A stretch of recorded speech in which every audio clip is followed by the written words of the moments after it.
እንግዲህ የሆርን ኦፍ አፍሪካን ሂስትሪ ዶሚኔት በማድረግ the most expansionist እና ተስፋፊው ንጉስ በመባል የሚታወቀው ንጉሰ ነገስት አምደ ጽዮን 14ኛው ክፍለ ዘመን የኢትዮጵያን ሂስትሪ ብቻ ሳይሆን ሆርን ኦፍ አፍሪካን ሁሉ በአጠቃላይ ዶሚኔት ማድረግ የቻለ በጣም ኃያልና ተስፋፊ ንጉስ በመባል ነው የሚታወቀው። ከዚህ በፊት በብዙ ጥያቄዎች አምደ ጽዮን እንድሰራ ተጠይቄ ዛሬ እንግዲህ አምደ ጽዮን ተራ ነው። ንጉሰ ነገስት አምደ ጽዮን የሰለሞኒክ ዳይናስቲ ወይ ደግሞ የሰለሞኒክ ስርወ መንግስት ከአክሱማውያን በኋላ ከዛም በኋላ ደግሞ ዛጉዌዎች በመሃል ከገቡ በኋላ የነዛን የአክሱማውያን የነሳባን የነሰለሞንን ስርወ መንግስት እናስቀጥላለን ባሉት የኩዊን ኦፍ ሼባን ዘረነገድ በማስቀጠል ወደ ስልጣን ከመጡት ከነ ይኩኖ አምላክ በኋላ ነበር ንጉሰ ነገስት አምደ ጽዮን የ14ኛው ክፍለ ዘመን ታላቁ ወይ ደግሞ the most expansionist ግዛት አስመላሹ ንጉስ በመባል ይወጣው ማለት ነው። እንግዲህ አምደ ጽዮን በምንድነው ፌመስ የሆነው? በየትኞቹ ታሪኮቹ ላይክ እንደዚህ ገናና ሆኖ መውጣት ይቻላል? እንግዲህ እነ ኤድዋርድ ከጻፉት ሂስቶሪካል ዶክመንቶች ውስጥ እንደነ አምደ ጽዮን እንደነ ዘርዓ ያዕቆብ ያሉ ነገስታት ሆርን ኦፍ አፍሪካን ከአክሱማውያን በኋላ ዶሚኔት በማድረግ የኢትዮጵያን የባህር ድንበር እስከ ቀይ ባህር ገልፍ ኦፍ ኤደን እንዲሁም ደግሞ ኢንሳም ኤክስተንት ወደነ ሶማሊያ ሁሉ ኤክስፓንድ አድርጓል በማለት ይታወቃል። ስለዚህ ይሄ ገናናው ንጉስ ምንድነው አቺቭመንቶቹ? እንግዲህ በሂስትሪ ላዮን በመባል የሚታወቀው አምደ ጽዮን በጣም the most expansionist ንጉስ እንዲባል ያደረጉት ሁለት ሜን ኢቨንቶች አሉ። አንደኛው ከኢፋት ጋር የነበረው ጦርነት ነው። የሱልጣኔት ኦፍ ኢፋት በ14ኛው እና በ13ኛው ክፍለ ዘመን ውስጥ ከአዳል ሱልጣኔት መመስረት በፊት የነበረ ስትሮንግ የነበረ ሱልጣኔት ነው። በጣም ጠንካራ የነበረ ሱልጣኔት ነው። እንግዲህ ይህን ሱልጣኔት የሚመሩት የነበሩት እነ ሳቅዲንና ሐቅዲን የሚባሉት እንደነ ጀማል አይነት ሰፖርት የሚደረጉ በአረቡ ወርልድ የነበሩበት ነበረ።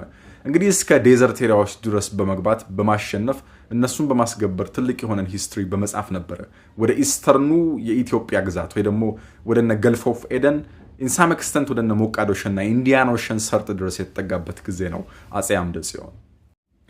እንግዲህ ሱልጣኔቶችን በማስገበር at the end of the day ገልፍ ኦፍ ኤደን present day ፖርት ኦፍ ዴይላ ወደነ ሶማሊላንድ እና ጅቡቲ ድረስ የአዋሽን ወል በመሻገር ላይክ በጣም በጠላቶቹ ዘንድ ትልቅ የሆነ ድንጋጤ የፈጠረበት የሱልጣኔት ኦፍ አዳል ወደ ዴዘርቱ በተጠጋበት ሰዓት አይገባበትም ወይ ደግሞ ወደዛ አይጠጋም በማለት ላይክ የሱልጣኔት ኦፍ አዳል የነበሩት ሱልጣኔቶች በአረብ ገዛ የሚደረግላቸው ያልጠበቁትን ትልቅ የሆነ ዴንጀር እንዲከሰት ያደረገበት ነበር። የ13ኛው ክፍለ ዘመን ወደ 20ዎቹ አካባቢ ላይ እንግዲህ እዛ ዴዘርት ኤሪያ ላይ ይሄ ፕሬዘንት የምንላቸው የሶማሊላንድ ግዛቶች ወደ ፖርቶ የተጠጋ ወደነ ገልፍ ኦፍ ኤደን አካባቢ ወይ በጅቡቲ ሰርጥ ሁሉ ዴዘርት ላይ በመግባት ወደ በረሃው የማይደፈር ያሉትን በረሃ ላይ በመግባት ትልቅ የሆነ እንድል በመጎናጸፍ ነበር ወደ እነሱ የተጠጋው። በስተመጨረሻም የኢትዮጵያን ግዛት ወደነ ፖርት ኦፍ ዘይላ ወደ ገልፍ ኦፍ ኤደን በሰሜን በኩል ደግሞ ቀይ ባህር ድረስ የባህረ ነገስታቶችን ግዛት ሁሉ ኮንከር በማድረግ እንግዲህ the most expansionist king መባል ይችላል። አምደ ጽዮን ሂስትሪው በሰሜን ወደ ቀይ ባህር በመስራቅ ወደነ ገልፍ ኦፍ ኤደን ብቻ አልነበረም።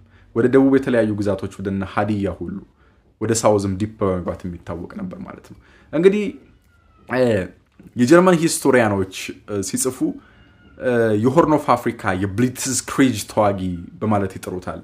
ይሄ ወዲያውኑ ሴትባኮችን ተቋቁሞ ይሄ ላይትኒንግ ዋን የሚባለው መብረቃዊ የሆነ ጥቃትን በመሰንዘር የሚታወቀው አጼ አምደ ጽዮን ነው ማለት ነው። በሂስትሪ በጀርመን ሂስቶሪያኖች በጣም የሚወደድ ሂስትሪ ሰሪ ለመጀመሪያ ጊዜ እንግዲህ ከአክሱማውያን የሚባለው ወደ ሰሜን አታክ በማድረግና ቦርደር በማስፋት ነው የሚታወቁት። እስከ ሳውዝ አረቢያ ያሉትን ግዛቶች ኮንከር በማድረግ እና የመንን ነበር።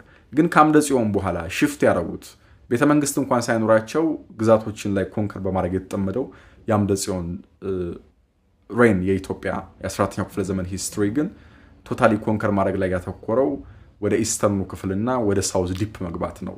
አቺቭ ማድረግ የቻለው በስተመጨረሻ እንግዲህ በንጉሰ ነገስት አጼ ዘርዓ ያዕቆብ ወደነ ሞቃዲሾ ወደነ ፖርት ኦፍ ዴይላ ብቻ ሳይሆን እስከ ኢንዲያን ኦሽን ሰርጥ ድረስ ሁሉ ዲፕ መግባት የቻሉበት ጊዜ ነበር ማለት ነው።